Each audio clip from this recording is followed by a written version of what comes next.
वित्त मंत्री निर्मला सीतारमण ने 1 फरवरी 2025 को संसद में वित्त वर्ष 2025-26 का केंद्रीय बजट प्रस्तुत किया।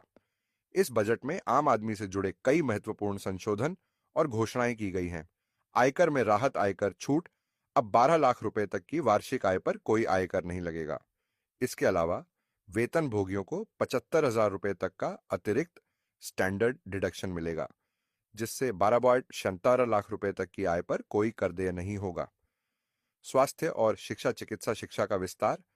अगले 5 वर्षों में मेडिकल कॉलेजों में 75,000 नई सीटें जोड़ी जाएंगी, जिससे चिकित्सा शिक्षा की पहुंच बढ़ेगी। कैंसर देखभाल केंद्र।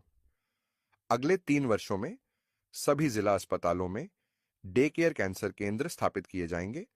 पहले वर्ष में 200 केंद्रों की स्थापना का लक्ष्य है। कृषि और ग्रामीण विकास जल जीवन मिशन। हर घर तक नल से जल पहुंचाने के उद्देश्य से इस मिशन की अवधि 2028 तक बढ़ाई गई है, जिससे ग्रामीण क्षेत्रों में स्वच्छ जल की उपलब्धता सुनिश्चित होगी। पीएम धन धान्य कृषि योजना। 100 जिलों में लागू होने वाली इस योजना का उद्देश्य किसानों की आय बढ़ाना और कृषि उत्पादन में सुधार करना है। लघु और मध्यम उद्यम एमएसएमई आरण गारंटी सीमा। एमएसएमई के लिए आरण गारंटी की सीमा 5 करोड़ रुपए से बढ़ाकर 10 करोड़ रुपए कर दी गई है, जिससे छोटे उद्यमों को वित्तीय सहायता मिलेगी।